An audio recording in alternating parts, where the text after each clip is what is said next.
Hello and welcome. I'm so glad you're here tonight. Find yourself a comfortable position, whether you're lying down, sitting back, or just settling into wherever feels right for you. Take a slow breath in and let it out. Good. You've made it to another evening with us, and that in itself is something worth acknowledging. Tonight, we're going to explore something fascinating together, something that touches every single financial decision you've ever made, whether you realized it or not. We're diving into the illusion of control and how it shapes the way we think about money, spend it, save it, invest it, and sometimes lose it. But before we begin, let me tell you about something special we've built for our community. We have a Discord server where our community comes together not just to talk about money and financial psychology, but to actually make a difference. In this space, we regularly hold giveaways for money management tools, sleep kits to help you rest better while reducing financial stress, and resources that can genuinely improve your relationship with finances. But here's what makes it truly meaningful. Our Discord is also dedicated to collecting donations to help the less privileged around the world.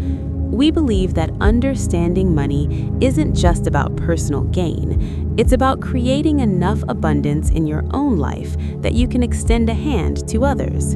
The link is in the description, and we'd love to have you join us there. It's a space of learning, giving, and growing together. Now, let's settle in. Get comfortable. Maybe adjust your pillow, pull your blanket a little higher, or just let your shoulders drop away from your ears. We're going to take a journey tonight through the landscape of your mind, specifically the part that convinces you that you have more control than you actually do. And interestingly enough, this isn't necessarily a bad thing. Sometimes this illusion serves us, sometimes it protects us, and sometimes it quietly bankrupts us. Think about the last time you bought a lottery ticket, or maybe you know someone who does this regularly. There's something peculiar that happens in the mind of someone standing in line at a convenience store, waiting to pick their numbers. Watch them closely, not in a creepy way, but in a curious, observational way. Many people don't just let the machine randomly generate numbers, they choose their own. They pick birthdays, anniversaries, house numbers, or some combination that feels meaningful.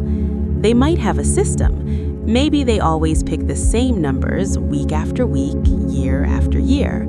Here's the fascinating part. Mathematically, choosing your own numbers versus letting a computer randomly select them makes absolutely no difference to your odds of winning. None. Zero. The probability remains exactly the same. And yet, psychologically, something entirely different happens. When people choose their own numbers, they feel more in control. They feel like they have a better chance. Some part of their brain whispers, "These numbers mean something. These numbers have power. I selected them, so I've influenced the outcome." This is the illusion of control in its purest, most observable form. And it's not just happening at the lottery counter. It's happening in boardrooms, at trading desks, in your online shopping cart at 2 in the morning, and in virtually every financial decision you make throughout your day. Let me take you back to the 1970s for a moment. A psychologist named Ellen Langer was conducting research at Yale University, and she designed a brilliant experiment. She gave people lottery tickets. Some people were handed tickets with numbers already printed on them, while others were allowed to choose their own numbers. Then, before the lottery drawing, she approached the participants and asked if they'd be willing to sell their tickets back. Simple enough, right? Here's what happened. The people who had chosen their own numbers wanted significantly more money to give up their tickets than the people who had been assigned random numbers. In some cases, they wanted 5 times as much money. Think about that. The tickets had identical odds of winning. They were participating in the same lottery with the same potential payout, with the same mathematical probability. But the mere act of choosing created a sense of ownership, a sense of control, and with that, an inflated sense of value and possibility. This research cracked open a door to understanding something fundamental about human psychology and money. We don't make financial decisions based purely on mathematics, logic, or rational analysis. We make them based on feelings, perceptions, and the stories we tell ourselves about our own agency in the world. Now, you might be thinking, well, I don't play the lottery, so this doesn't apply to me. And that's fair. But stay with me, because this illusion shows up in far more sophisticated, subtle, and consequential ways than a $2 scratch-off ticket. Let's talk about investing for a moment. Imagine two investors. We'll call them Marcus and Julie. Both have roughly the same amount of money to invest, similar financial goals, and comparable risk tolerance. Marcus decides to actively manage his portfolio. He reads financial news every morning, watches market trends, analyzes company earnings reports, and makes trades based on his research and intuition. He feels engaged, informed, and in control of his financial future. Julie, on the other hand, puts her money into a diversified index fund and essentially leaves it alone, maybe rebalancing once a year. She doesn't watch the market daily, she doesn't make frequent trades, she's adopted a passive investment strategy. Now, decades of financial research, and I mean peer-reviewed, replicated, robust research, shows that passive index investing typically outperforms active trading over the long term, especially when you account for fees, taxes, and the emotional costs of constant decision-making. And yet, Marcus feels better about his approach. He feels like he's doing something. He feels like his involvement matters, like his decisions are steering his financial ship. Julie, despite likely achieving better returns, might sometimes feel a little guilty, like she's not doing enough, like she's leaving money on the table by not being more active. This is the paradox of the illusion of control in investing. The person who feels more in control often achieves worse outcomes, while the person who surrenders some of that control to systematic, evidence-based strategies often does better. But here's where it gets even more interesting. Marcus isn't irrational or foolish. His need to feel in control serves a psychological purpose. It reduces anxiety. It creates a sense of agency. When the market drops, Marcus can tell himself, I'll do research and make smart moves to recover.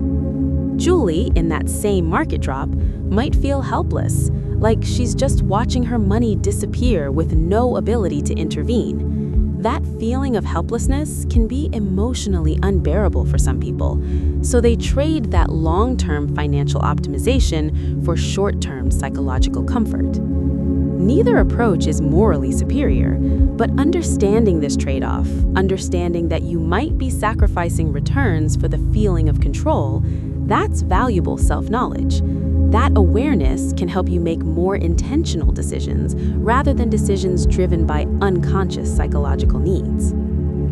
Let's shift gears and talk about something more everyday: shopping, specifically online shopping. You know that moment when you're browsing a website and you see a countdown timer? Only 3 left in stock, or sale ends in 2 hours and 37 minutes. Your heart rate might pick up slightly. You feel a pressure to decide, to act, to control the situation by making a purchase before the opportunity disappears. Here's the thing. That scarcity might be completely artificial. The timer might reset tomorrow. The only 3 left might be referring to a warehouse display model while thousands sit in a distribution center. But your brain doesn't care about those possibilities in the moment. Your brain sees a narrowing window of control, and it wants to act while action is still possible. Retailers understand the illusion of control better than almost anyone. They've studied it, tested it, and weaponized it. When they give you a personalized shopping experience with recommendations just for you, they're not necessarily helping you find what you truly need. They're creating an environment where you feel like you're in control of a curated experience designed specifically around your preferences. You feel seen, understood, and empowered. And in that state of feeling empowered, you're more likely to spend money. Think about subscription services. When you sign up for a subscription, you feel like you're making a smart, controlled decision. You're locking in a price, ensuring consistent access to something you value, and often getting a discount compared to one-time purchases. You feel like you've optimized something. You're in control. But then months pass. Maybe you're not using the service as much as you thought you would. Maybe your needs changed. Maybe you simply forgot about it. And yet, month after month, that charge appears on your credit card statement. The thing that made you feel in control, that subscription you deliberately chose, has now become an automatic, unconscious drain on your resources. The control was an illusion. The subscription is controlling you. Research shows that people dramatically underestimate how much they spend on subscriptions. When surveyed, individuals guess they spend around $80 per month on subscriptions. The actual average, over $200. That gap between perception and reality is partly the illusion of control at work. We remember the initial decision, the moment we felt empowered and in charge, but we forget the ongoing, passive loss of control that follows. Let me tell you about a concept in behavioral economics called the planning fallacy. This is our tendency to underestimate how long tasks will take and how much they'll cost. When you're planning a home renovation, for instance, you imagine yourself making smart decisions, staying on budget, and efficiently managing the project. You feel in control of the outcome. But then reality hits. Unexpected problems emerge, costs escalate, timelines extend, and suddenly that kitchen remodel you budgeted at $15,000 ends up costing $25,000. You feel frustrated, maybe even foolish. But here's the compassionate truth. You weren't being unrealistic because you're bad at planning. You were being unrealistic because your brain is wired to believe that your diligence and effort will prevent the kinds of problems that happen to other people. Sure, most people go over budget on renovations, but I've done my research. I've planned carefully. I'll be different. And then you're not different because you can't control variables you can't even anticipate. This same pattern shows up in business ventures. Someone decides to start a small business, let's say a coffee shop. They've run the numbers, created a business plan, secured financing. They feel prepared and in control. The statistics say that about 20% of small businesses fail within the first year, and about 50% fail within 5 years. But when you ask new business owners about their own chances of success, most estimate their probability of failure at nearly zero. They're not ignorant of the statistics. They just believe that their effort, passion, and involvement will give them control over outcomes that are partially determined by factors completely outside their influence: economic conditions, competitor actions, random events, changing consumer preferences. Again, this isn't about calling people foolish. The illusion of control serves a purpose. If we accurately perceived how little control we have over outcomes, we might never take any risks. We might never start businesses, invest money, buy homes, or pursue dreams. Sometimes a little bit of illusion is necessary for action. The key is knowing when that illusion is serving you and when it's sabotaging you. Let's talk about debt for a moment, because this is where the illusion of control can become particularly painful. Credit cards are designed to enhance your sense of control. You have purchasing power in your pocket. You can decide what to buy, when to buy it, and how much to spend. The card itself is often sleek, metal, weighted, designed to feel substantial and empowering in your hand.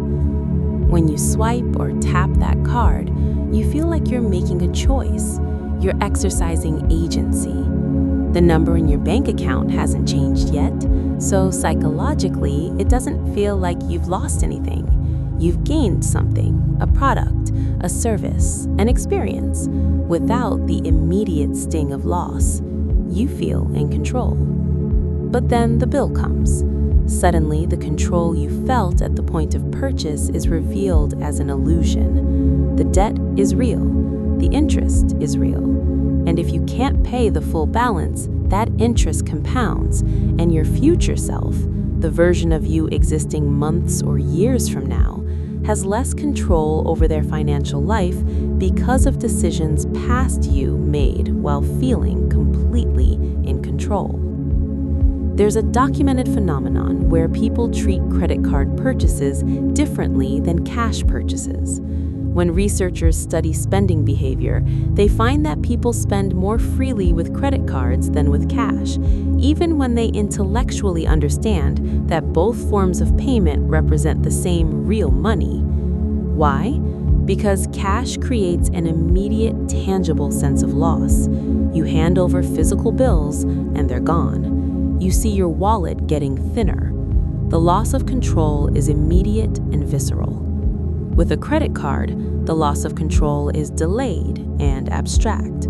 The psychological distance between the action and the consequence is large enough that it doesn't trigger the same protective instincts.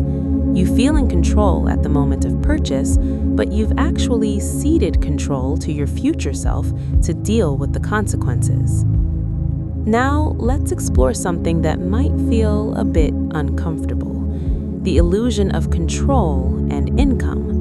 Many people believe that their income is primarily determined by their effort, skill, and choices. And yes, those factors matter. Hard work, education, and smart career decisions absolutely influence your earning potential. But they're not the whole story. Where you were born, when you were born, who your parents were, what opportunities randomly came your way, economic conditions during key career stages, who happened to notice your work, health events, accidents, connections, timing. These factors also profoundly shape your income. Some people work incredibly hard and remain in poverty. Some people work moderately hard and become wealthy. The difference often isn't effort or virtue, it's circumstances, many of which are completely beyond individual control. But acknowledging this can feel threatening. If you're financially comfortable, accepting that luck and circumstance played a significant role in your success might feel like it diminishes your accomplishments. If you're struggling financially, accepting that hard work isn't always enough might feel like accepting helplessness. So instead, we maintain the illusion that we're more in control of our income than we actually are. This illusion has consequences. When wealthy people believe their success is entirely self-made, they may become less empathetic to those struggling financially, assuming that poverty is always a result of poor choices rather than constrained circumstances. When people who are struggling believe they should have complete control over their income, they may experience shame and self-blame rather than recognizing systemic factors that genuinely limit their options. A more accurate, more compassionate view recognizes that we have some control, we can make choices that improve our odds, but we're also participants in systems much larger than ourselves, subject to forces we didn't create and can't fully manage. This perspective isn't about where you were born, when you were born, who your parents were, what opportunities randomly came your way, economic conditions during key career stages, who happened to notice your work, health events, accidents, connections, timing. These factors also profoundly shape your income. Some people work incredibly hard and remain in poverty. Some people work moderately hard and become wealthy.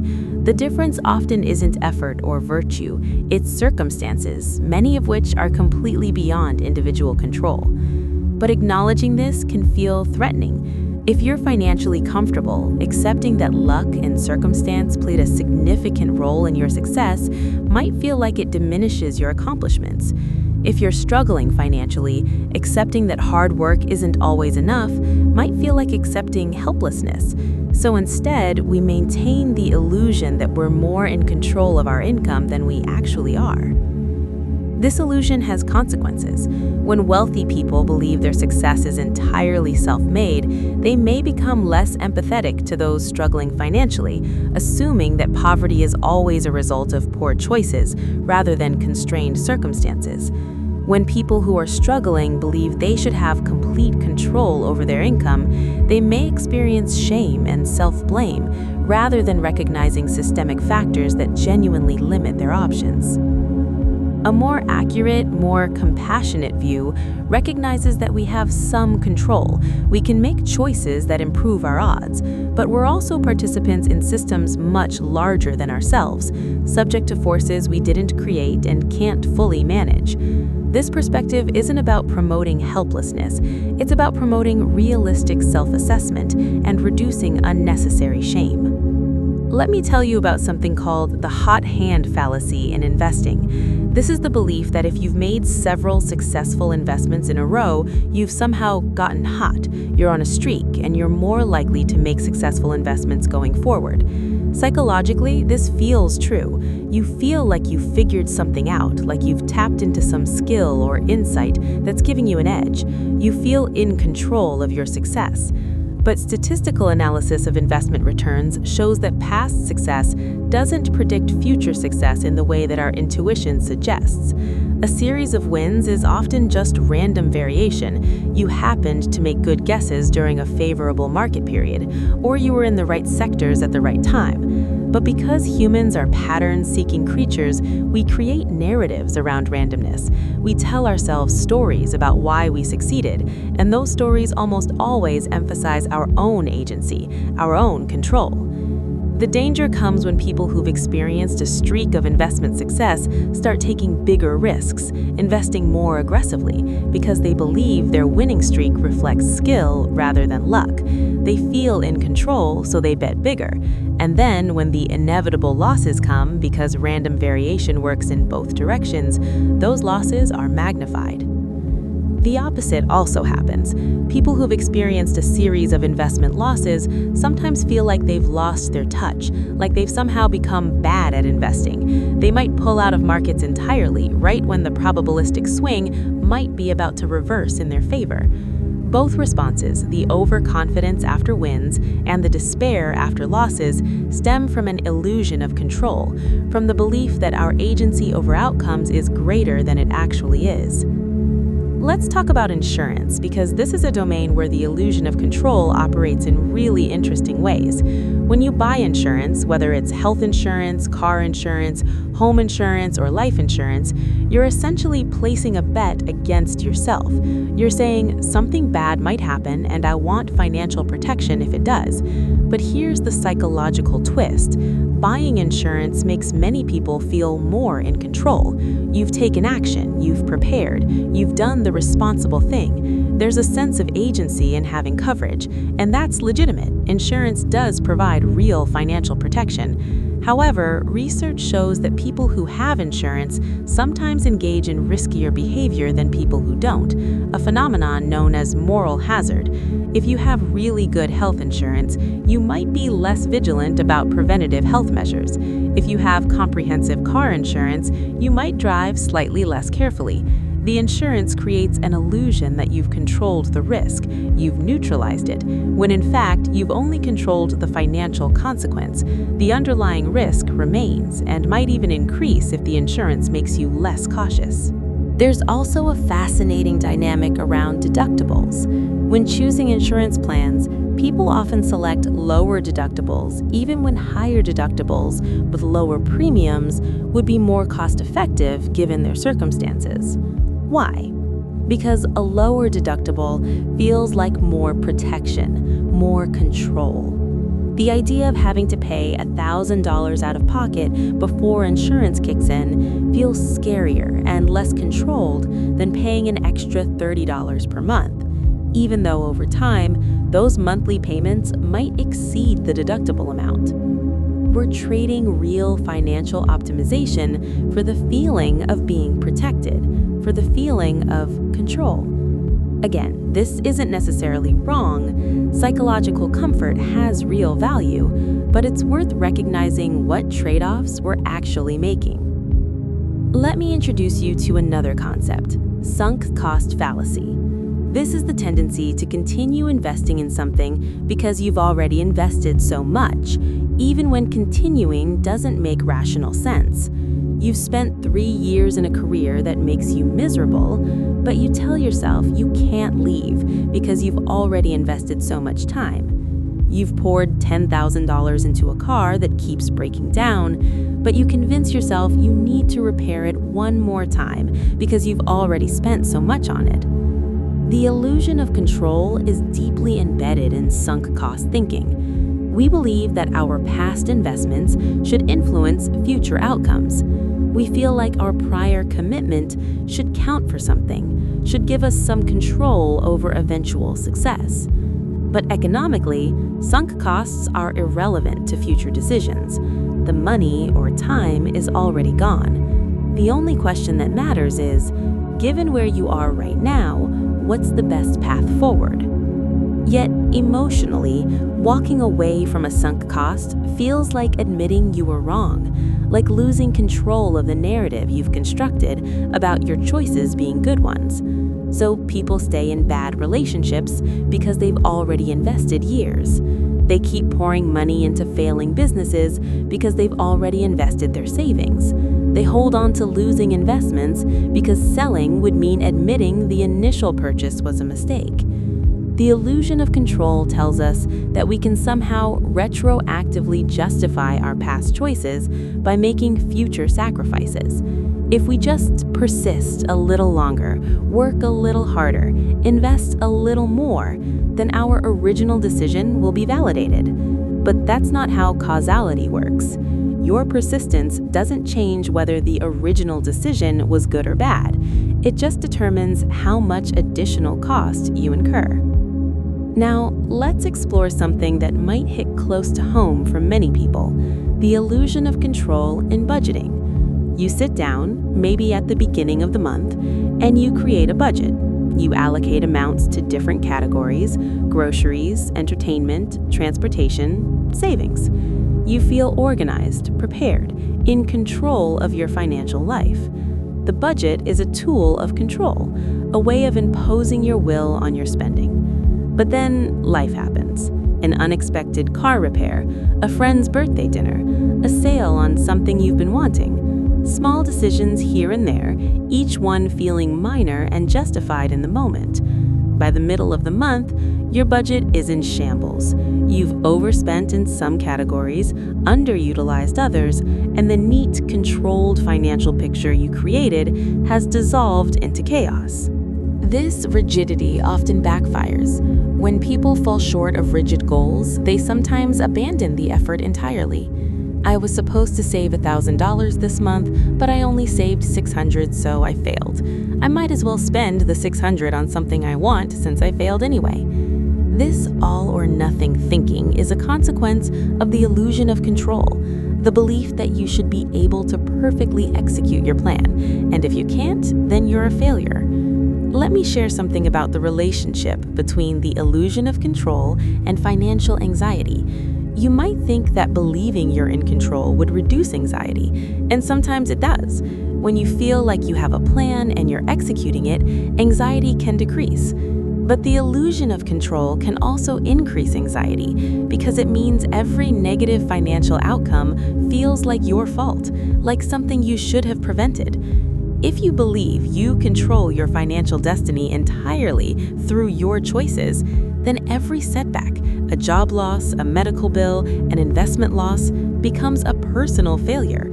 You should have made better choices. You should have seen it coming. You should have prevented it. This self-blame can be psychologically crushing. Paradoxically, accepting that you have limited control can sometimes reduce anxiety. If you acknowledge that some things are outside your control, then when those things go wrong, you can feel disappointment or frustration without also feeling personal failure. You can focus your energy on the things you actually can influence rather than torturing yourself about things you never could have controlled. This doesn't mean adopting a helpless attitude. It means distinguishing between what you can control and what you can't, and then directing your effort appropriately. You can control your spending habits, your savings rate, your investment strategy, your career effort. You can't control market crashes, interest rate changes, your employer's business decisions, or unexpected health events. Recognizing that distinction is psychologically healthy and practically useful. Let's dive into something really subtle: the illusion of control and comparison. Social media has turbocharged our tendency to compare our financial lives to others. You see friends posting about vacations, new cars, home purchases, fancy dinners, and consciously or unconsciously, you compare their apparent financial success to your own situation. Here's where the illusion of control comes in. When you see someone else's success, you often assume it's the result of their choices and efforts. They must be smarter about money. They must earn more because they made better career decisions. They must have more because they deserve it or worked harder for it. This makes you feel like you could achieve the same thing if you just made better choices, tried harder, had more control over your behavior and decisions. But you're almost certainly missing huge amounts of context. You don't know their debt load. You don't know if that vacation was paid for with credit cards they can't actually afford to pay off. You don't know if they inherited money, or if their parents helped with the house down payment, or if their partner earns a high income. You're comparing your full reality, including all the struggles and limitations you're intimately familiar with, to their curated highlights. This comparison reinforces the illusion that financial outcomes are entirely within individual control. If they have more, it must be because they controlled their behavior better. So you feel bad about yourself, or you resolve to exert more control over your own behavior, when the reality is that financial outcomes are influenced by countless factors, many of which are invisible and uncontrollable. The antidote isn't to stop caring about improving your financial situation. It's to recognize that comparisons are usually based on incomplete and misleading information, and that beating yourself up for not controlling things you can't actually control is just unnecessary suffering. Now let's explore the illusion of control in the context of time. Money has a temporal dimension. You earn it over time, spend it over time, invest it for future time. And our sense of control over our future selves is a particular flavor of illusion. When you decide to save money for retirement, you're making a decision on behalf of your future self, a version of you that exists decades from now. Psychologically, we treat our future selves almost like different people. There's a disconnect, a lack of identification. Your current self feels real and immediate. Your future self feels abstract and hypothetical. This disconnect makes it really hard to exercise control in the present for the benefit of the future. That retirement account needs money today, but the person who benefits is future you, and current you has needs and wants right now. Current you wants that nice dinner, that new gadget, that experience. Future you is a hazy concept without urgent needs. Research in behavioral economics shows that people dramatically discount future rewards compared to immediate ones. Given the choice between $100 today or $110 in a month, many people choose the $100 today, even though waiting would give them a 10% return in just 30 days, an absurdly good rate of return that no investment would reliably offer. The immediate money feels real and controllable. The future money feels uncertain and abstract. This is the illusion of control operating across time. We feel like we control our current experience much more than we control our future experience, even though logically our choices today directly determine much of what we'll experience tomorrow. So we prioritize current consumption over future security, not because we're irrational, but because psychologically the future self doesn't feel like someone we have a relationship with or responsibility to. Some financial strategies try to bridge this gap. Automatically withdrawing retirement contributions before you see the money in your checking account, for instance, takes the decision away from current you and makes it less about control and more about default behavior. Apps that show you age-progressed photos of yourself to make your future self feel more real can increase retirement savings by creating psychological connection across time.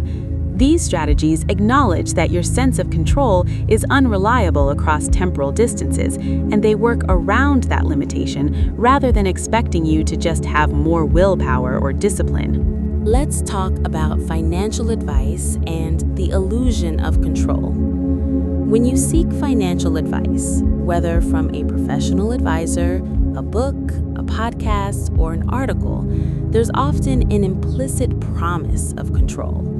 Do these 10 things and you'll become wealthy. Follow this strategy and you'll achieve financial freedom. The advice creates the sense that there's a formula, a path, a set of controllable actions that lead to predictable outcomes. And some advice is genuinely good. Some strategies do improve your odds of financial success, but the promise of control is always somewhat illusory because financial outcomes depend on factors beyond any individual's control. The economy might crash right when you're about to retire. Your industry might become obsolete. A health crisis might derail your plans. Luck and timing matter enormously. Good financial advice acknowledges uncertainty and focuses on improving probabilities rather than guaranteeing outcomes. But that's less psychologically satisfying than advice that promises control. So the advice that's most popular is often the advice that oversells how much control you'll gain by following it. This creates a painful dynamic. People follow financial advice, and when it doesn't work out as promised, because the advice oversold the degree of control, they blame themselves for not following it correctly, or they become cynical and assume all financial advice is worthless. Neither response is accurate. The advice might have been reasonable, but it couldn't control for variables outside anyone's control. A healthier relationship with financial advice involves taking what's useful while maintaining realistic expectations about uncertainty. You can't control your actions. You can't control outcomes. Good actions improve your odds, but they don't guarantee results. Let me tell you about the illusion of control and loss aversion. Loss aversion is the well-documented tendency for losses to feel psychologically more painful than equivalent gains feel pleasurable. Losing $100 hurts more than finding $100 feels good. When you experience financial losses, your investment portfolio drops, your home value decreases, you lose money on a business venture, the pain of that loss is intense, and that pain creates a desperate need to feel control, to do something, to fix it. This is when people make their worst financial decisions. When markets crash, for instance, the rational thing to do is often nothing. Market fluctuations are normal. Selling in a panic locks in losses. Historically, markets recover. But doing nothing feels like losing control, like being passive and helpless while your money evaporates. So people sell at the bottom, trying to regain some sense of agency, some feeling that they're making decisions rather than being victimized by circumstances.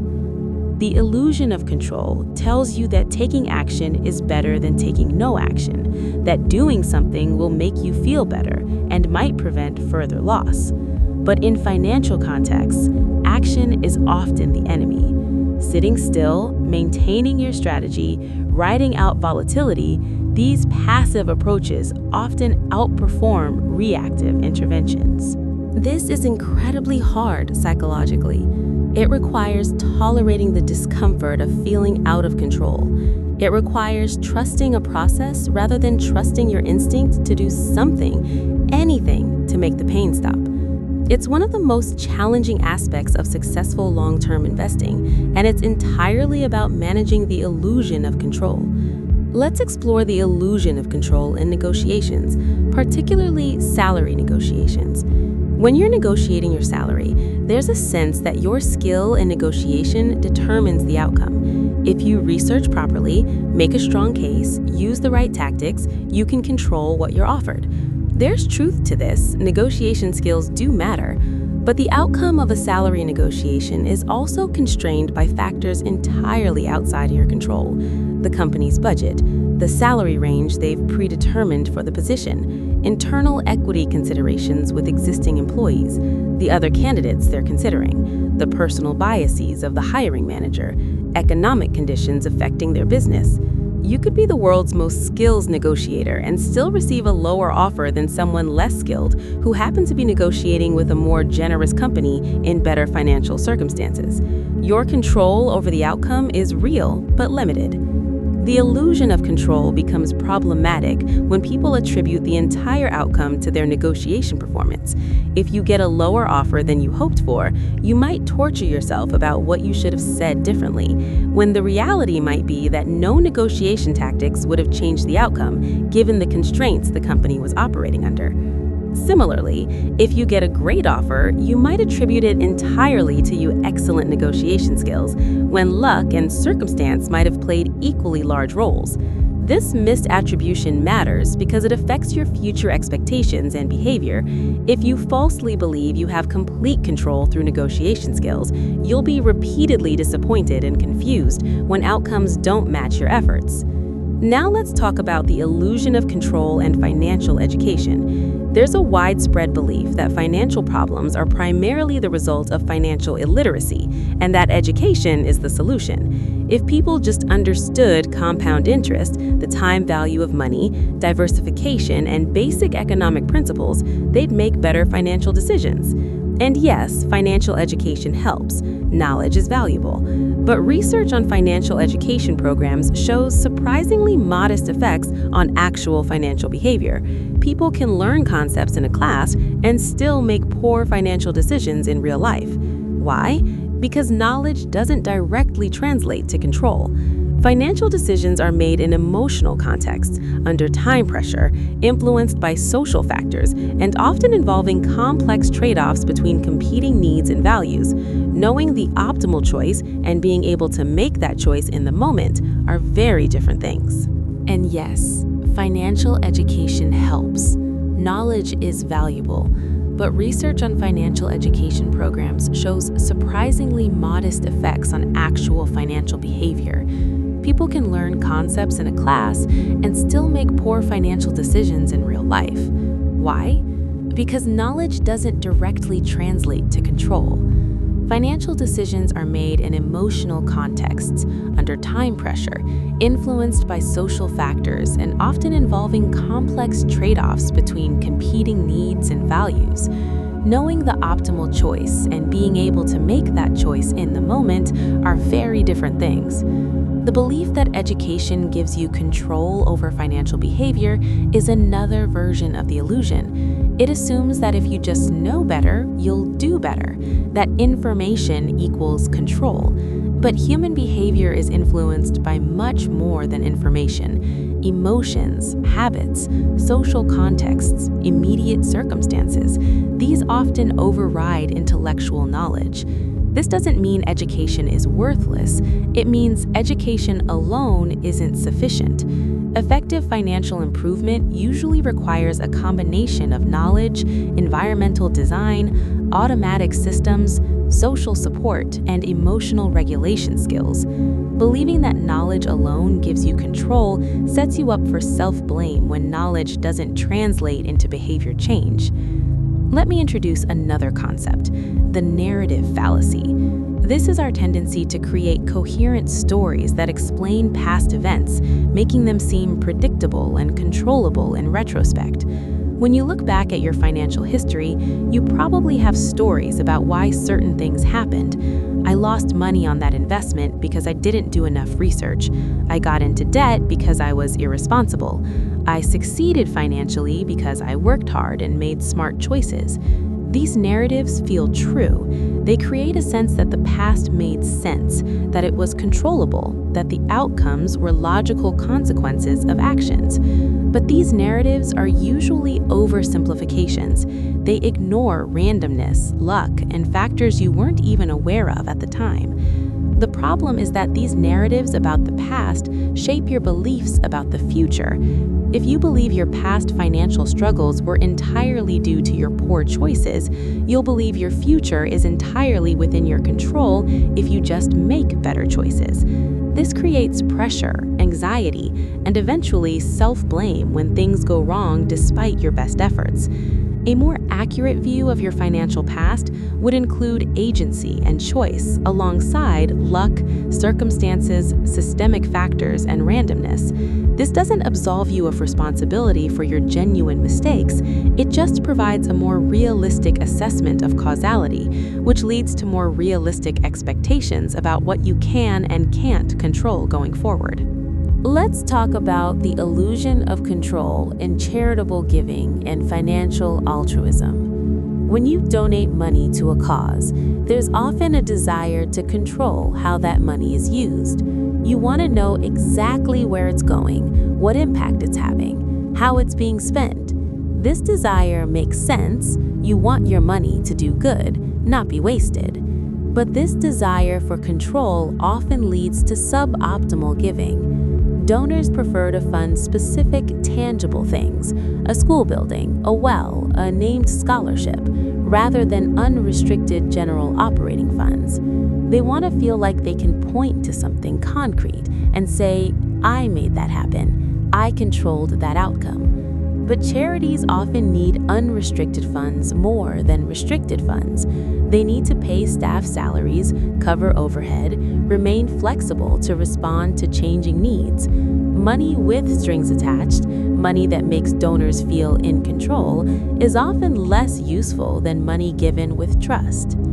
The illusion of control in giving also shows up in volunteer work. People sometimes prefer to volunteer rather than donate money because it feels more direct, more controllable. You can see the impact of your time. You're personally involved. But for many causes, your money would be more valuable than your time because the organization could hire skilled staff who are more effective than well-meaning volunteers. Recognizing the illusion of control in giving means being willing to fund things that feel less glamorous and less directly controllable because they're actually more effective. It means trusting the expertise of the organizations you support rather than needing to micromanage how they use your contribution. Now let's explore something that might be uncomfortable: the illusion of control and privilege. People who have experienced financial stability and success often attribute their situation primarily to their own efforts and choices. And yes, their efforts and choices mattered, but they often underestimate the role of advantages they didn't earn and can't control. Being born into a financially stable family in a wealthy country with access to quality education in a time of economic growth, with a healthy body and mind, with connections and opportunities that arose through luck, these factors profoundly shape financial outcomes. But acknowledging them can feel threatening to people's sense of control and deservingness. The illusion of control tells successful people that they earned everything they have through their own agency. This preserves their sense of control and justifies their position. But it also makes them less empathetic to people who are struggling, less aware of structural barriers, and less supportive of systemic changes that would help others. Conversely, people who are struggling financially are sometimes told that they just need to take more control, work harder, make better choices. And while personal agency matters, this framing ignores how circumstances constrain choices and how systemic barriers limit opportunities. A more honest accounting recognizes that financial outcomes are influenced by both personal agency and circumstances beyond individual control. This recognition doesn't eliminate personal responsibility, it contextualizes it. It allows for both effort and humility, both agency and compassion. Now let's talk about the illusion of control and financial products. The financial industry has become incredibly sophisticated at creating products that enhance your sense of control, while actually serving the industry's interests more than yours. Consider complex investment products, structured notes, exotic derivatives, alternative investments with intricate strategies. These products are often marketed as giving sophisticated investors more control over their returns, more ways to optimize their portfolio, more levers to pull. The complexity itself signals control. Surely something this intricate must offer more precision and power than simple index funds. But research consistently shows that simpler investment strategies usually outperform complex ones, especially after accounting for fees. The complexity doesn't give you more control over outcomes. It gives the financial industry more opportunities to charge fees, and the investor more opportunities to make mistakes. The illusion of control sells. People pay for it. They feel like active participants in wealth building rather than passive savers. The industry provides products that satisfy that psychological need while extracting profit. Similar dynamics exist with budgeting apps, robo-advisors, and financial planning software. These tools can be genuinely useful, but they're also sold on the promise of control. Take control of your finances, master your money, be in the driver's seat of your financial future. The language is all about empowerment and agency. And these tools can help with the things you actually can control: your spending awareness, your savings automation, your asset allocation. But they can't control market returns, economic conditions, or life's curveballs. The marketing often blurs this distinction, implying more comprehensive control than any tool can actually provide. Let me tell you about the illusion of control and tax behavior. Tax systems are complex, and most people feel like if they just understood the rules better, hired the right accountant, used the right strategies, they could significantly reduce their tax burden. There's a sense that taxes are something you can control through cleverness and knowledge. And yes, tax planning matters. Legal strategies exist to minimize tax liability. But for most people, the variables that most strongly determine their taxes, their income level, their location, the tax code itself, are largely outside their control. You can optimize around the margins, but you can't fundamentally control your tax situation beyond controlling your income and spending. The illusion of control leads people to sometimes spend more on tax reduction strategies than they save in actual taxes. They hire expensive accountants to find deductions that end up being minimal. They invest in tax shelters that are complicated and risky. They spend enormous mental energy worrying about taxes that could be better directed elsewhere. A more balanced approach recognizes that you can make informed choices to legally minimize taxes, while accepting that taxation is primarily something you experience rather than control. This acceptance can reduce anxiety and free up energy for things you actually can influence more directly. Now let's explore the illusion of control in the context of economic systems. Individual financial decisions happen within larger economic structures: tax systems, labor markets, housing markets, banking systems, monetary policy, trade policy. These structures profoundly affect individual outcomes, but individuals have essentially no control over them. When economic systems are working well for you, when jobs are plentiful, wages are rising, assets are appreciating, it's easy to attribute your success to your own smart choices and hard work. The system fades into the background. Your control feels total. When economic systems are working against you, when jobs are scarce, wages are stagnant, housing is unaffordable, you might still blame yourself, believing you should be able to control your outcomes regardless of systemic conditions. Or you might feel helpless, aware that forces beyond your control are determining your opportunities, but unsure what to do about it. The illusion of control operates at the boundary between individual agency and systemic constraint. Recognizing that boundary more clearly allows for more effective action. You can control your choices within the system. You can't control the system itself, though you can potentially influence it through collective action, voting, advocacy. Confusing these levels, believing you should be able to individually control things that are systemically determined, leads to frustration and misplaced effort. Clarity about what's individual and what's systemic is psychologically healthy and strategically useful. Let's talk about the illusion of control and timing. Market timing is the attempt to buy investments when they're low and sell when they're high. It feels like the ultimate expression of control. If you could just predict market movements, you could optimize your returns perfectly. The financial industry has studied market timing extensively. Professional traders with sophisticated tools, teams of analysts, and powerful computers attempt to time markets every day. The consistent finding? Almost nobody can time markets successfully over extended periods. The few who seem to do so are often just experiencing statistical luck. If enough people make predictions, some will be right by chance. But the belief that you can time markets is incredibly persistent. When you happen to buy before a rise or sell before a fall, it feels like skill, like you had insight and control. When you get the timing wrong, you might tell yourself you'll learn from it and do better next time. The illusion of control survives both success and failure.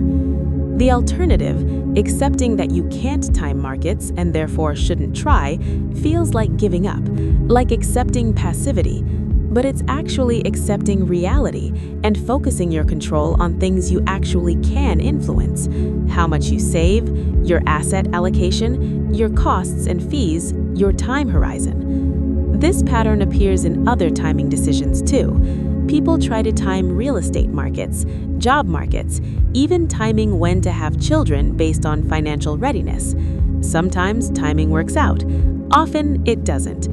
The illusion is believing you have more control over timing than you actually do. Let me share something about the illusion of control and financial information. We live in an era of unprecedented access to financial information, real-time market data, economic statistics, company financials, expert analysis. It's all available instantly. This abundance of information creates the feeling that you should be able to make informed, controlled decisions. But research shows that more information doesn't necessarily lead to better financial decisions. Beyond a certain point, additional information creates noise rather than signal. It can lead to overconfidence, the feeling that because you know more, you're more in control, which leads to riskier decisions and worse outcomes. Day traders, for instance, often consume enormous amounts of information. They watch markets constantly, read news feeds, analyze charts. All this information creates the illusion that they understand what's happening and can predict what will happen next. But studies show that day traders, on average, lose money. The information didn't give them control, it gave them the confidence to trade frequently, which generated costs that exceeded any edge their information might have provided. For most people, less information and less frequent decision-making leads to better outcomes. This is counterintuitive. Surely more knowledge equals more control. But in financial contexts, the illusion of control that comes from information abundance often does more harm than good. The key is distinguishing between information that actually improves decisions and information that just makes you feel more in control. This requires discipline and self-awareness that runs counter to our natural instincts. Now, let's explore the illusion of control and social proof. When making financial decisions, people often look at what others are doing. If everyone is buying a particular stock, investing in a certain sector, or pursuing a specific strategy, it feels safer and more controlled. Surely all these people can't be wrong. Following the crowd feels like a way to share control, to distribute risk. But social proof in financial contexts often leads to bubbles and crashes. When everyone is buying, prices are high. When everyone is selling, prices are low. Following the crowd means buying high and selling low, the opposite of what generates returns. The illusion of control comes from the feeling that by doing what others are doing, you're making a safe, validated choice. You're not going out on a limb. If it goes wrong, at least you won't be alone in your mistake. There's comfort in collective action, even when that collective action is misguided. Contrarian investing, going against the crowd, feels scarier and more uncontrolled. You're relying on your own judgment against the majority. If you're wrong, you're conspicuously wrong. But contrarian approaches, when based on sound analysis rather than just being different for its own sake, often outperform. The challenge is distinguishing between genuine wisdom of crowds and mass delusion, between smart social proof and dangerous herd behavior. The illusion of control makes this distinction harder by making conformity feel safe and rebellion feel risky, regardless of the underlying reality. Let me tell you about the illusion of control and identity. Your financial behavior is partly an expression of identity. Decisions about spending, saving, and giving reflect who you think you are and who you want to be. This identity dimension creates unique manifestations of the illusion of control. If you identify as a saver, you might feel like this identity gives you control over your financial future. You're the kind of person who saves, so you'll be fine. But identity-based behavior isn't always rational or optimal. You might save even when spending would be more appropriate, like refusing to use emergency funds during an actual emergency because it conflicts with your saver identity. Similarly, if you identify as a generous person, you might give money you can't afford to give, creating financial stress, because refusing would conflict with your self-concept. The identity feels like something you control. You're choosing to be this kind of person, but it can constrain your choices in ways that aren't actually serving your well-being. Financial identities can also be limiting. If you identify as not good with money, this identity might become self-fulfilling. You don't try to learn about finances because that's not who I am. You make poor decisions and attribute them to identity rather than recognizing them as choices you could change. The illusion of control appears in the belief that you're choosing your identity, when often your identity is shaped by experiences, social contexts, and internalized messages from childhood. Recognizing that your financial identity is more malleable than it feels can open up new possibilities for behavior change. Let's talk about the illusion of control and relationships. Financial decisions in relationships involve navigating between two people's needs, values, and preferences. This creates complex control dynamics. In romantic partnerships, money is one of the most common sources of conflict. Often, these conflicts are partly about control. Who decides how money is spent? Who controls the checking account? Whose financial priorities take precedence? These are questions about power and agency, disguised as questions about money. The illusion of control can make financial conflicts worse. Each person might believe that their approach is the right approach, that if they just had more control over financial decisions, things would be better. If you just let me handle the finances, we wouldn't have this problem. If you'd stop spending on things we don't need, we'd be fine. But relationship financial problems are rarely solved by one person taking complete control. They're solved by negotiation, compromise, shared understanding, and aligned values. The illusion that one person's control would fix everything prevents the collaborative work that actually improves things.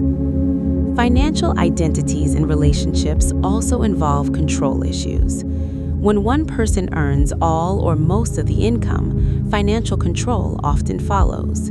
The earner might feel entitled to make financial decisions unilaterally. The non-earner might feel disempowered and resentful, or they might accept their position but internalize a sense of lesser worth.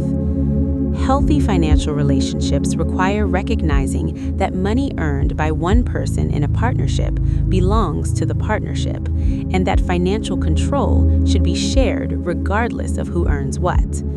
But the illusion of control, the feeling that whoever makes the money should control the money, often undermines this egalitarian approach. Now let's explore the illusion of control and financial trauma. People who've experienced financial trauma, bankruptcy, foreclosure, poverty, sudden loss, often develop complicated relationships with control. Some become hyper-controllers, trying to micromanage every financial detail to prevent anything bad from happening again. They check their bank balance multiple times daily, they obsess over budgets, they avoid any financial risk, even calculated risks that might improve their situation. The trauma taught them they're not in control, and they're desperately trying to regain it. Others develop a sense of learned helplessness. They feel like nothing they do matters financially, so why try? They make impulsive decisions without planning because planning feels futile.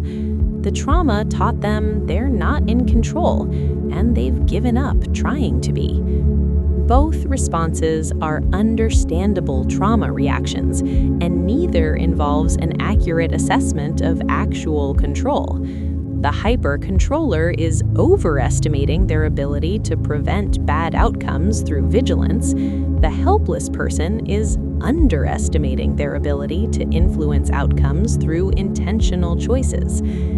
Healing from financial trauma often involves developing a more nuanced understanding of control, recognizing that you have agency over some things while accepting that you can't prevent all negative outcomes.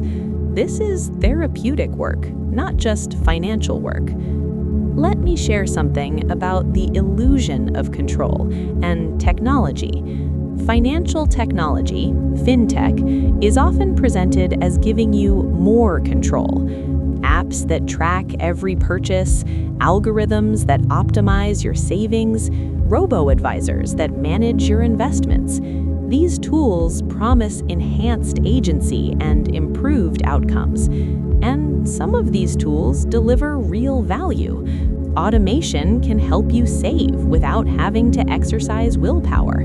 Tracking can increase awareness of spending patterns. Investment algorithms can provide diversification at low cost. But fintech also creates new illusions of control.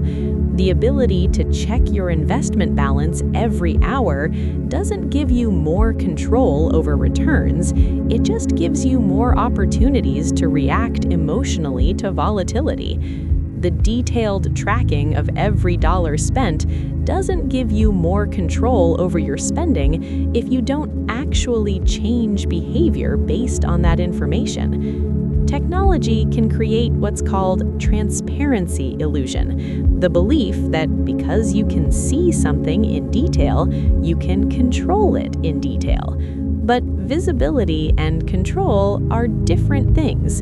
You can see every market fluctuation without being able to control any of them. You can track every expense without having the power to eliminate financial pressures that drive spending. The key is using technology as a tool that supports the areas where you genuinely have control, automating good behaviors, increasing awareness where it's useful, without falling into the trap of believing that more data or more tools equals more control over outcomes. Let's talk about the illusion of control and age. Your relationship with financial control changes across the lifespan, and different age groups experience different versions of the illusion. Young people often feel like they have plenty of time to recover from financial mistakes, which can create an illusion of control over long-term outcomes. If this doesn't work out, I'll have time to make it up later. This might encourage healthy risk-taking, or it might enable irresponsible decisions with long-term consequences. Middle-aged people often feel the weight of financial responsibility most acutely. They're trying to control their current expenses, save for their own retirement, possibly help aging parents, possibly support children. The number of financial variables they're trying to control simultaneously can be overwhelming. The illusion isn't that they have more control than they do, it's that they should be able to manage all these competing demands if they just tried harder or were smarter. Older people face a different challenge. After decades of working, saving, and planning, they reach retirement and realize how much of their financial situation is now beyond their control. Market performance, inflation, health costs, longevity, these factors will largely determine whether their savings last, and they can't control any of them. The illusion that lifetime of diligent effort guaranteed security is sometimes painfully revealed as false. Each age experiences the gap between perceived and actual control differently, but the gap exists throughout life. Recognizing it at each stage can help reduce anxiety and improve decision-making. Now let's explore the illusion of control and expertise. Financial experts, advisors, analysts, economists often have genuine knowledge and skills, but they also suffer from illusions of control, sometimes more than laypeople do. Expertise can create overconfidence. When you know a lot about finance, it's easy to believe you can predict outcomes that are actually unpredictable. Economic forecasts, market predictions, company valuations. Experts make these constantly with great confidence, and they're wrong surprisingly often. The illusion of control and expertise is particularly dangerous because experts' confidence is contagious. When a knowledgeable person expresses certainty, others tend to believe them and feel like they're in capable hands. This expert knows what they're doing, so I'm in control of my financial future by following their advice. But expertise about the past and present doesn't always translate to control over the future. An economist might understand everything about how the economy worked last year without being able to predict what will happen next year. A financial advisor might have deep knowledge of investment vehicles without being able to predict which will perform best. The most valuable experts are those who understand the limits of their expertise and express appropriate uncertainty. But the market often rewards confident predictions over honest uncertainty, creating incentives for experts to oversell their control and clients to believe in it. Let me tell you about the illusion of control and mental accounting. This is the tendency to treat money differently based on where it came from or what it's designated for, even though money is fungible. For example, you might be very careful about spending money from your paycheck, but frivolous with money from a tax refund or a bonus. Logically, it's all your money, earned through your work. But psychologically, the extra money feels different, like found money, and you feel like you have more control over how to spend it because it wasn't part of your budget. Similarly, people create mental accounts for different purposes: vacation fund, emergency fund, entertainment budget, and treat these buckets as separate even though it's all part of the same overall financial picture. You might refuse to use your vacation fund for an unexpected car repair, even though you don't have enough in your emergency fund, because that would feel like losing control over the vacation. These mental accounts create an illusion of control through categorization. You feel organized and intentional, but the arbitrary boundaries can lead to suboptimal decisions.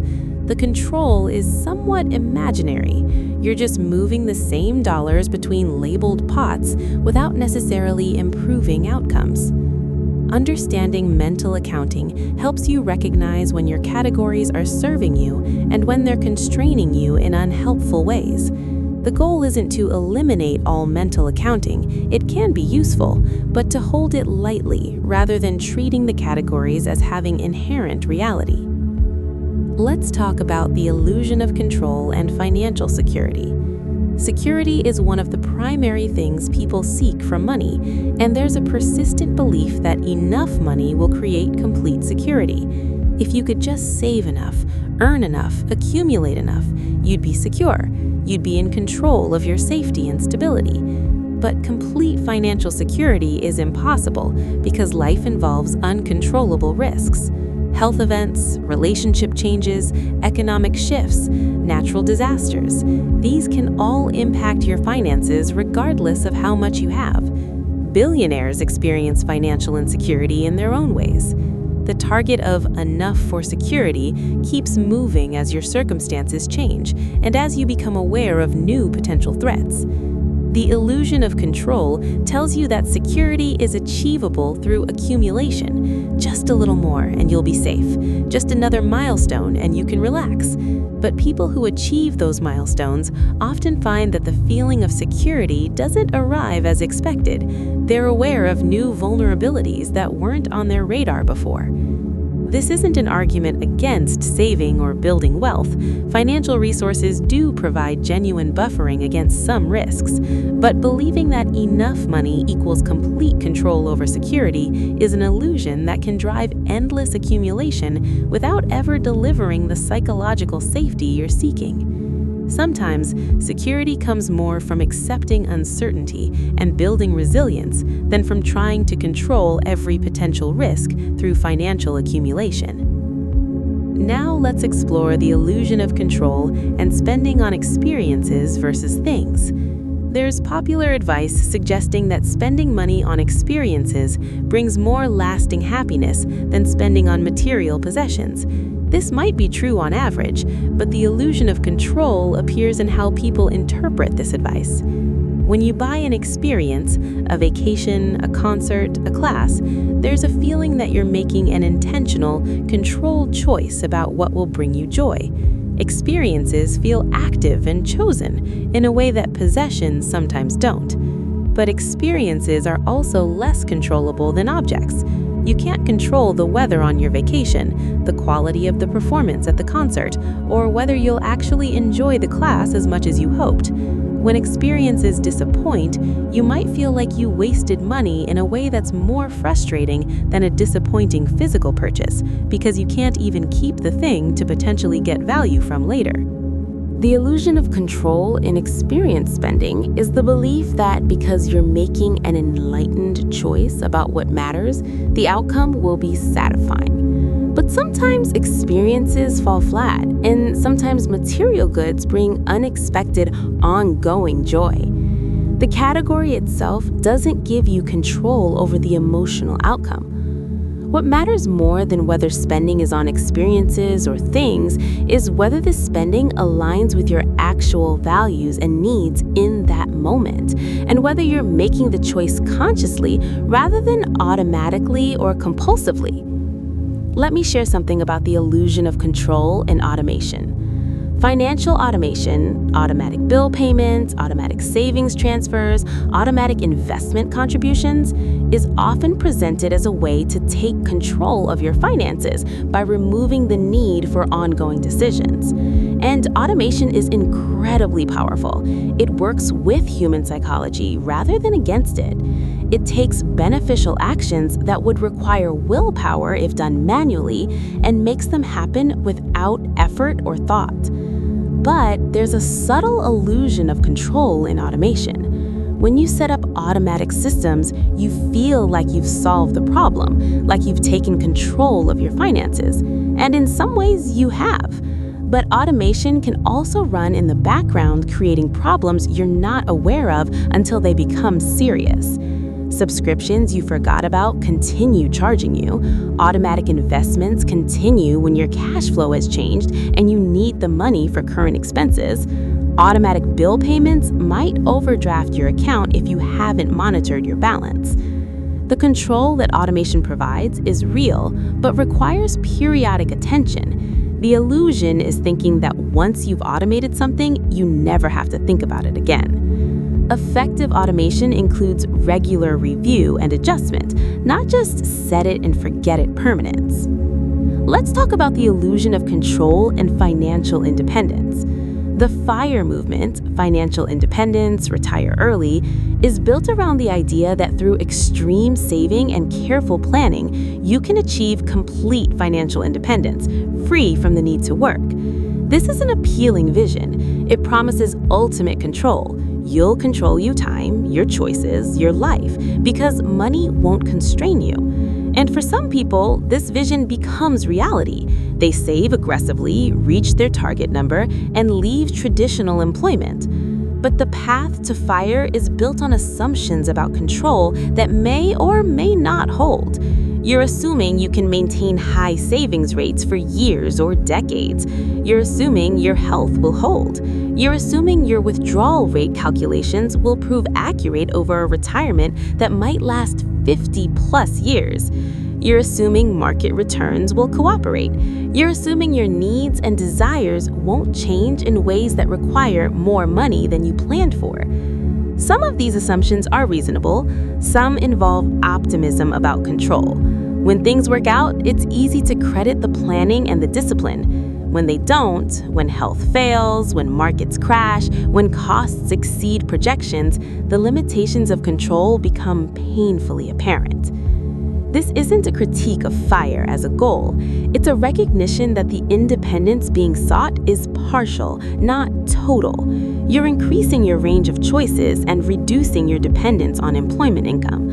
But you're not achieving complete independence from financial uncertainty or complete control over your future circumstances. Now let's explore the illusion of control and children. Parents often try to control their children's financial futures through education, opportunities, and sometimes direct financial support. This comes from love and a desire to give children advantages, but it's also driven by the illusion that parents can control their children's outcomes. You can pay for the best education, provide every opportunity, model good financial behavior, teach money management skills, and your child might still struggle financially. They might make choices you disagree with. They might experience bad luck. They might have different values that lead them to prioritize things other than financial success. Similarly, you can fail to provide financial education or support, and your child might still thrive financially. They might learn from observing your mistakes. They might be motivated by a desire to have a different experience than you did. They might benefit from fortunate circumstances. The illusion of control in parenting around money creates both overinvestment, sacrificing your own financial security to fund children's opportunities, and guilt, feeling like your child's financial struggles are your fault because you should have done more or done differently. A healthier perspective recognizes that you can influence but not control your child's financial trajectory. You can provide what you reasonably can while accepting that your child is ultimately a separate person whose financial life will be shaped by many factors beyond your control. Let me tell you about the illusion of control and comparison with past selves. People often compare their current financial situation to their past and feel either pride or shame based on progress or lack thereof. I'm earning more than I was 5 years ago, so I'm doing well. I should have saved more by now. What's wrong with me? These comparisons assume that your financial trajectory is entirely within your control. If you're doing better, you must have made good choices. If you're not progressing as expected, you must have failed somehow. but your financial trajectory is influenced by countless external factors: the economy 5 years ago versus now, changes in your industry, health events, family obligations, housing market timing. These factors interact with your choices in complex ways that are impossible to fully untangle. The illusion of control in temporal comparisons makes you take either too much credit or too much blame for where you are relative to where you were. Neither extreme is accurate. Your choices matter, and so do circumstances. A more useful frame is asking whether you're making reasonable choices given your current circumstances and knowledge, rather than judging yourself based on whether outcomes match some trajectory you feel you should have controlled into existence. Let's talk about the illusion of control and financial news. The media presents financial news as if it's actionable information, as if understanding what's happening in markets, economies, and business will help you make better financial decisions and control your outcomes. For most people, most of the time, financial news is entertainment rather than useful information. Knowing that the market went up or down today doesn't give you control over your long-term returns. Understanding the latest economic data release doesn't tell you what you should do differently with your money. But consuming financial news creates the illusion that you're being informed and engaged, that you're taking control of your financial life. You feel like a responsible participant in the financial system. This feeling is pleasant and makes you feel competent. The problem is that financial news also increases anxiety and can prompt reactive decisions that harm outcomes.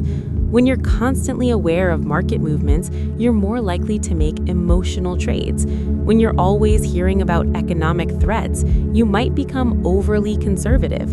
When you're repeatedly exposed to stories of people getting rich through clever investments, you might take inappropriate risks.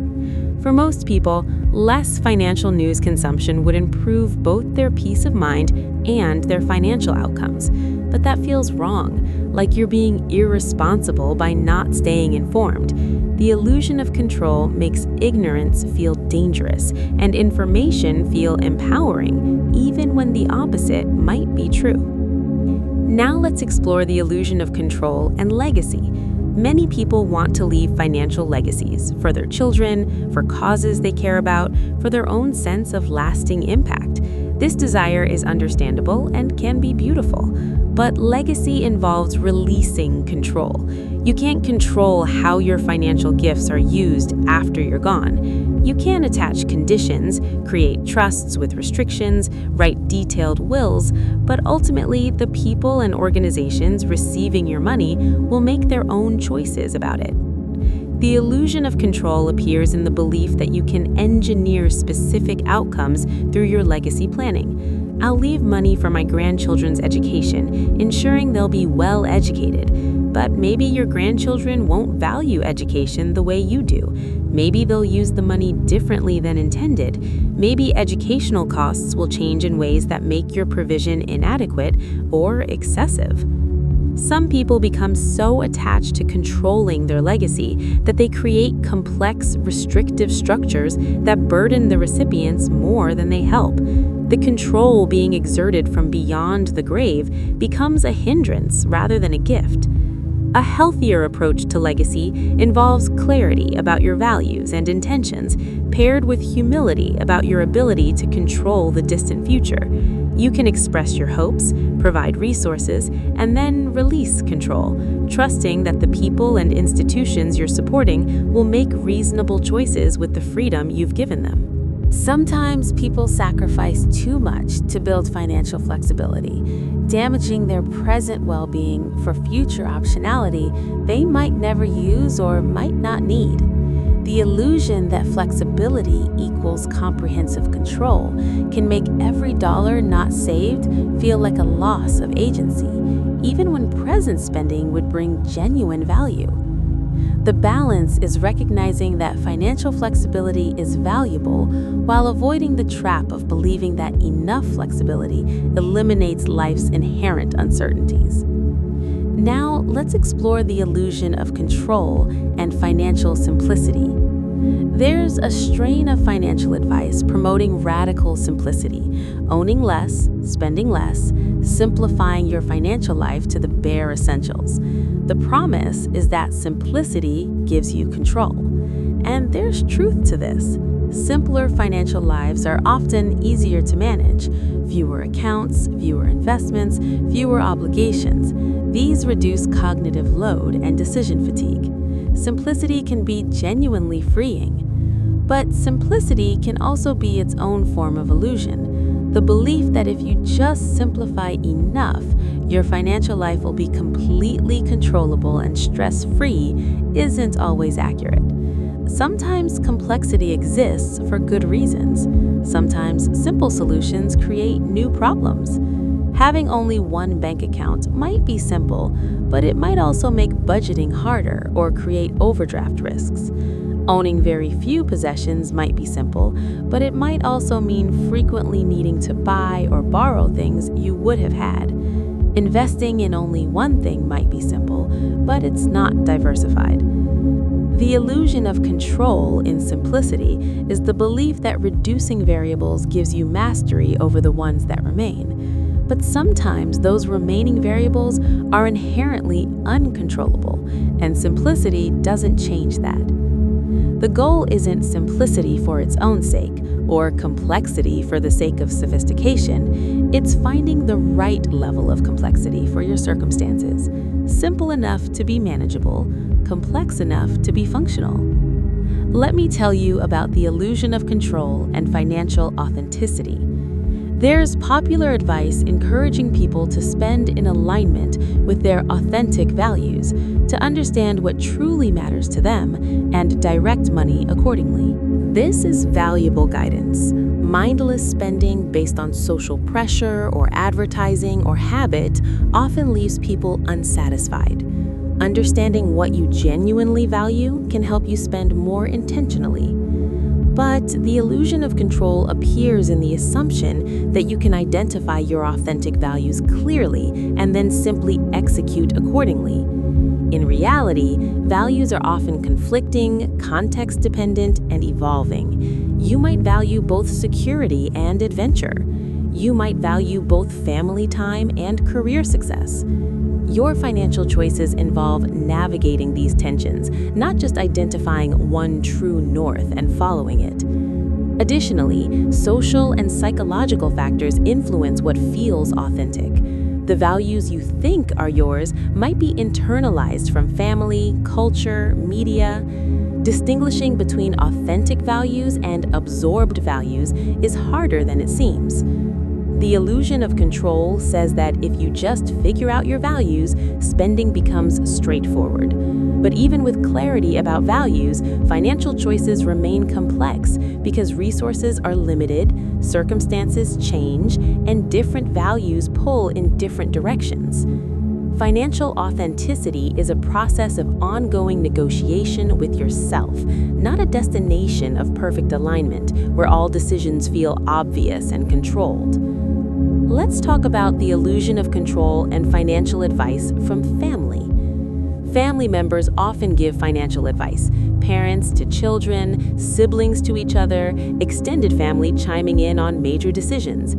This advice comes from care and a desire to help. But family financial advice often carries assumptions about control that may not apply. Your parents might give advice based on their experience in a different economic era, with different opportunities and constraints. They might assume you can control variables they could control, or vice versa. Following family advice can feel like you're being responsible and respecting wisdom. Rejecting it can feel rebellious or disrespectful. Neither response necessarily matches what's actually best for your situation. The illusion of control appears in the belief, held by both advice givers and advice receivers, that what worked or didn't work in one context will necessarily transfer to another. I bought a house at your age, so you should too. But maybe housing prices relative to income have changed. Maybe your career path is different. Maybe your values or circumstances diverge in ways that make different choices appropriate. navigating family financial advice requires taking what's genuinely useful while recognizing that each person's financial life involves unique combinations of choice and circumstance that don't perfectly map onto anyone else's experience. Now let's explore the illusion of control and financial meditation or visualization practices. Some financial advice incorporates practices like visualizing your financial goals, meditating on abundance, or using affirmations about money. These practices can have value. Visualization can clarify goals and increase motivation. Meditation can reduce money anxiety.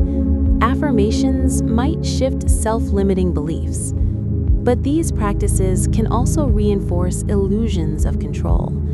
The implication is often that your thoughts and emotions directly control your financial outcomes, that if you just visualize clearly enough, believe strongly enough, maintain the right mindset, money will flow to you. This veers into magical thinking.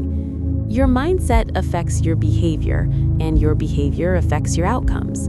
That's real. But mindset doesn't override economic constraints, market forces, or systemic barriers. No amount of visualization will make you wealthy if you're in a situation with limited opportunities and resources. The danger is that when people practice these techniques and don't achieve financial success, they might blame themselves for not believing hard enough, not visualizing correctly, maintaining limiting beliefs. This adds psychological suffering to financial struggle. Mindset practices are most useful when they're helping you take constructive action within realistic constraints, not when they're suggesting that thought alone gives you control over material circumstances. Let me share something about the illusion of control and financial milestones. People set financial milestones, reaching a certain net worth, paying off debt, buying a home, achieving a specific income level. These milestones give direction and create moments to celebrate progress. But milestones also carry an illusion of control. They suggest that financial life is a series of achievable targets that you can hit through effort and planning. Reach the milestone and you've succeeded. Fail to reach it and you've failed. In reality, milestones are often arbitrary. Why is $1 million in net worth meaningful versus 900,000 or 1.1 million? The number is socially constructed, not inherent, and whether you reach it depends partly on your choices and partly on factors beyond your control. When people reach financial milestones, they sometimes discover the achievement feels hollow. They thought getting there would bring lasting satisfaction or security, but it doesn't. The target was meaningful while pursuing it, but loses significance upon achievement. This happens because the milestone was partly about feeling in control of progress, and achieving it reveals that the control was somewhat illusory. The milestone was just a point on a continuous journey, not a destination. Milestones can be useful as waypoints and motivation, but holding them lightly, recognizing their arbitrary nature, and not using them as measures of self-worth prevents them from becoming sources of unnecessary suffering. Let's talk about the illusion of control and financial luck. Our culture has a complicated relationship with luck. We want to believe that outcomes are earned, that people get what they deserve based on their choices and efforts. Acknowledging luck feels like diminishing achievement or excusing failure. But luck, both good and bad, plays an enormous role in financial outcomes. Where and when you were born, whether you avoided serious health problems, whether you happened to meet someone who offered an opportunity, whether you graduated during a recession or a boom, whether your industry grew or contracted, whether your investments happened to be in sectors that performed well. The illusion of control leads people to underestimate luck's role in their own success while overestimating it in others' success. I succeeded through hard work and smart choices. They succeeded through luck and privilege. This self-serving bias is deeply human and nearly universal. Recognizing luck's role doesn't mean ignoring the importance of effort, skill, and choice. It means having a more accurate understanding of causality. Success results from both agency and circumstance. Failure can reflect both poor choices and bad luck. This recognition leads to more compassion for yourself when things don't work out despite your efforts, and for others whose struggles might reflect circumstances more than character. Now, let's explore the illusion of control and financial experimentation. Sometimes the best way to learn about money is through experimentation, trying different approaches, seeing what works for you, learning from experience. But experimentation requires accepting that you don't fully control outcomes. When you try something new, it might not work. The failure might not mean you did it wrong. It might just mean the approach didn't fit your circumstances or the conditions weren't right. The illusion of control makes experimentation feel riskier than it is. If you believe you should be able to predict and control outcomes, then trying something new feels dangerous. What if it fails? What if you make a mistake? The fear of losing control prevents exploration. Conversely, the illusion of control can make people too confident in experiments. They try something new, and because they believe they're in control, they invest too heavily without adequate testing or preparation. Healthy experimentation involves trying new approaches on a small scale, paying attention to results, learning from feedback, and adjusting. It requires accepting that you can't perfectly predict outcomes, that learning involves some failure, and that not every approach will work for every person. Let me tell you about the illusion of control and financial community. Engaging with communities around money, whether it's a financial independence forum, a debt repayment support group, or an investing club, can provide valuable support and information. But communities also shape perceptions of control in subtle ways. When everyone in a community is pursuing similar strategies and achieving similar goals, it can create the illusion that the strategy gives you reliable control over outcomes. We all followed the same approach, and we all succeeded, so the approach must work. This ignores selection bias.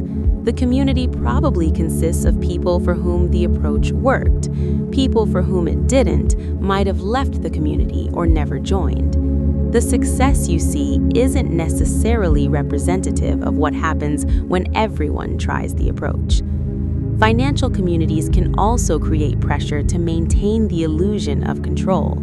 Admitting that luck played a role in your success, or that you're struggling despite following the right strategy, might feel like failing the community or questioning its shared beliefs.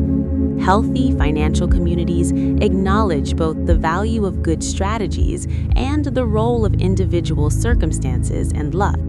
They celebrate successes without assuming they're perfectly replicable, and they support struggles without assuming they reflect personal failure. Let me tell you about the illusion of control and financial education for children. Parents often want to teach their children about money to give them financial knowledge and skills that will serve them throughout life. This is valuable. Children benefit from understanding basic financial concepts, from practicing decision-making with money, from seeing money modeled in healthy ways. But teaching children about money can also transmit illusions of control. When we tell children, if you save your money, you'll be able to buy what you want, we're teaching that delayed gratification leads to goal achievement. That's partly true.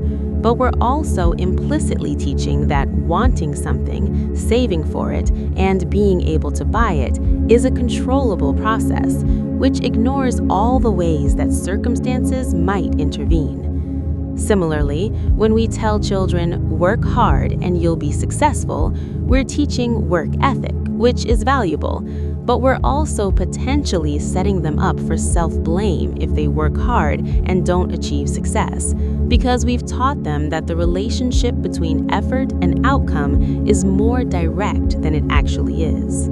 Most honest financial education for children would include teaching about uncertainty, systemic factors, and luck, alongside teaching about choice, effort, and strategy. This is more complex, but ultimately more accurate and more compassionate. Now let's explore the illusion of control and financial rest. Rest, periods of not actively working to improve your financial situation, can feel irresponsible. Shouldn't you always be optimizing, always working toward better outcomes, always exerting control over your financial trajectory? But constant financial effort isn't sustainable or even optimal. Humans need periods of not striving, of enjoying what they have rather than always reaching for more. The illusion of control says that if you're not actively working to improve your finances, you're losing control, falling behind, failing to maximize your potential. This belief can make it genuinely difficult to rest. Taking a vacation feels like lost earning potential. Spending money on present enjoyment feels like sacrificing future security. Choosing a less demanding job feels like giving up on financial progress. But rest and enjoyment are part of what makes life worth living. Money is a tool for building a good life, not an end in itself. The illusion of control can make you sacrifice the present for a future that's never quite secure enough to justify stopping the striving. Financial wisdom includes knowing when to push for improvement and when to rest and appreciate what you already have. Both are necessary. Neither represents perfect control because the goodness of life isn't perfectly controllable through financial optimization. Let me share something about the illusion of control and financial grief. When people experience financial loss, whether through their own mistakes, others' actions, or circumstances beyond anyone's control, they often need to grieve. But the illusion of control can interfere with grief. If you believe you should have been able to prevent the loss, grief becomes contaminated with shame and self-blame. Instead of mourning what's gone, you torture yourself about what you should have done differently. This interferes with healthy grieving and recovery. Grief needs acknowledgement, feeling, and ultimately acceptance. It needs the space to say, this is sad, this is painful, this is a loss, without immediately jumping to, and it's my fault. Sometimes financial losses reflect mistakes you made. Even then, beating yourself up indefinitely doesn't help. You can acknowledge the mistake, learn from it, and move forward without endless self-punishment. Often, financial losses reflect factors beyond your control, or complex situations where your choices interacted with circumstances in ways that produced unfortunate outcomes without anyone being clearly at fault. In these cases, self-blame is simply inaccurate and prevents healing. Allowing yourself to grieve financial losses without requiring that grief to be accompanied by self-blame is an act of self-compassion that acknowledges the limits of your control. Let's talk about the illusion of control and financial patience. Many financial goals require patience. Wealth builds slowly. Debt pays down gradually. Careers develop over decades. Patience is often presented as a virtue you should cultivate, and there's truth to this. But the illusion of control appears in the assumption that patience is entirely within your control, that if you just had more of it, your financial life would improve. I need to be more patient with my investments. I need to be more patient with my debt repayment. Sometimes what looks like impatience is actually rational response to circumstances. If you're in a high-interest debt situation, urgently wanting to resolve it isn't impatience, it's accurate assessment that the situation is costly. If your investments aren't performing, questioning your strategy isn't necessarily impatience, it might be appropriate evaluation. True patience comes from trusting a process while maintaining realistic timelines. False patience, what's often actually resignation, comes from feeling like you should be able to control your emotional response to circumstances that are genuinely difficult or suboptimal. The illusion of control says you should be able to patiently endure anything if you just had the right mindset. But sometimes, situations genuinely call for change, not patience. Distinguishing between when to be patient and when to take action requires honest assessment rather than just valorizing patience as always correct. Now, let's explore the illusion of control and financial teaching. Many people who've achieved some financial success want to teach others, to share what they've learned. This impulse is generous and can genuinely help people, but teaching can also perpetuate illusions of control. When you teach what worked for you, you're implicitly suggesting that others can replicate your results by replicating your actions. This overlooks how much your context, timing, and luck contributed to your outcomes. "I became wealthy through real estate investing" becomes financial advice to invest in real estate. But maybe you invested when prices were low and financing was easy. Maybe you had capital to invest that others don't have. Maybe you had skills or connections that made you particularly suited to real estate. Your success doesn't necessarily predict others' success following the same path. Calm is not your only option. Some financial anxiety simply is unnecessary because it's rooted in an illusion of control. Let me tell you about the illusion of control and financial forgiveness. People often need to forgive themselves or others for financial mistakes. You made a bad investment. A family member borrowed money and never paid it back. A partner's spending created problems. A parent's financial choices affected your opportunities. Forgiveness is made harder by the illusion of control. If you believe the mistake was entirely controllable, entirely preventable, then forgiveness feels like excusing inexcusable behavior. They should have known better. They should have done differently. They were in control and they chose wrong. But most financial mistakes involve complex mixtures of choice, circumstance, limited information, and constraint. The person who made the mistake usually wasn't operating with complete knowledge or freedom. They were doing their best within their limitations, even if their best was flawed. This doesn't mean every financial harm deserves immediate forgiveness or that consequences shouldn't follow mistakes. It means that holding yourself or others to standards of control that don't reflect human reality prevents the kind of understanding that makes forgiveness possible. Forgiveness often comes from recognizing that people, including yourself, have limited control, make mistakes, and deserve compassion despite their imperfections. Finally, let's talk about the illusion of control and financial meaning. What does money mean in your life? What role does it play? What value does it have beyond its purchasing power? For many people, money represents control itself. Having money means having options, having security, having power to shape your life according to your preferences. This isn't wrong. Money does provide real optionality and power. But when money becomes the primary symbol and source of control in your life, losing money or not having enough money can feel like comprehensive loss of control, like helplessness and vulnerability that extends far beyond the specific financial constraints. This makes financial setbacks more psychologically devastating than they need to be. Yes, they're difficult and limiting, but they don't necessarily mean you're out of control of your entire life. You still have agency in how you respond, in what you prioritize, in what meanings you make, and how you relate to others. Finding sources of meaning, control, and security that don't depend entirely on money makes your sense of agency more resilient. Relationships, skills, values, community, purpose, these can provide stability even when finances are unstable. This isn't about pretending money doesn't matter or that financial problems aren't real.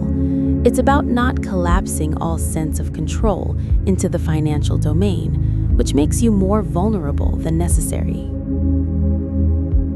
As we come toward the end of our time together tonight, I want to bring all of this back to something simple and human. The illusion of control shapes your money decisions every single day in countless subtle ways. It makes you feel more powerful than you sometimes are and more responsible than circumstances warrant. It drives both your greatest financial successes and your most painful mistakes. Understanding this illusion doesn't mean becoming cynical or passive. It doesn't mean giving up on trying to make good financial choices. It means seeing more clearly, seeing both your genuine agency and your real limitations. It means making choices with open eyes, holding your plans lightly, treating yourself with compassion when things don't work out, and maintaining humility when they do. The most financially wise people aren't those who believe they control everything. They're the ones who understand what they can control, what they can influence, and what they simply have to accept. They make plans while knowing plans will change. They work hard while acknowledging that hard work isn't always enough. They celebrate success while recognizing luck's role. They endure failure without drowning in self-blame. This balanced view, realistic about control, is both more accurate and more compassionate than either the illusion of complete control or the despair of helplessness. It's a middle path that honors both agency and humility. And perhaps most importantly, understanding the illusion of control helps you recognize it in the financial messages you receive every day. When someone promises you can definitely get rich by following their system, you can see the overstatement of control. When you feel shame for not achieving financial goals, you can question whether you're being fair to yourself about what was actually controllable. When you're tempted to make a reactive financial decision because you need to feel like you're doing something, you can pause and ask whether the action actually serves you or just soothes your need for control. This awareness is itself a kind of control, not control over outcomes, but control over how you think, how you respond, how you treat yourself, and how you make choices. So as you drift toward sleep tonight, you might let yourself feel a little bit of the weight lifting. You don't have to control everything. You never could, and you never will. That's not a failure. That's just the truth of being human in a complex, interconnected, sometimes random world. What you can do is show up each day, make thoughtful choices with the information and resources you have, extend yourself some grace when things go wrong, and keep learning and adjusting as you go. That's enough. You're enough. And with that thought, let yourself settle more deeply into rest. Your breath moving in and out, easy and natural. Your body releasing tension, letting go of the need to grip and control. Your mind quieting, releasing the endless calculations and worries. For this night, for these hours ahead, everything can just be.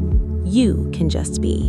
And tomorrow, you'll wake up and continue the journey, a little wiser about control, a little kinder to yourself, a little clearer about what matters. Rest well. You're doing better than you think. You have more agency than you sometimes believe, and less burden of control than you sometimes carry. Let it all settle. Let yourself rest. Good night.